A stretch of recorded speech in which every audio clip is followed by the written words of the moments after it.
Mabuhay, mau pinadlo mga kawaray-waray. Welcome to Bimboy Waray TV. Nandito na naman tayo guys. Mortar na naman tayo ulit. Napadaan ako dito guys ngayon sa Santa Lucia East Grand Mall. Dito lang to guys sa Marcos Highway papuntang Antipulo. Pag galing tayo ng Cubao, pwede lang tayo mag-LRT.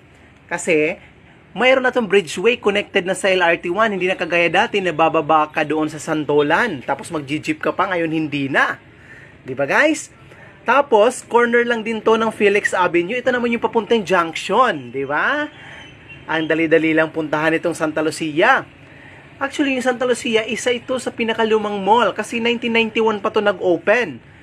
Nandito to located sa Cainta Rizal, disputed with Pasig City, Metro Manila. Di ba? Dalawang magkarugtong na lugar. Tapos sa harapan dito, sa kabila, Marikina City naman. Kaya napakaraming tao talaga ang namamasyal dito sa Santa Lucia.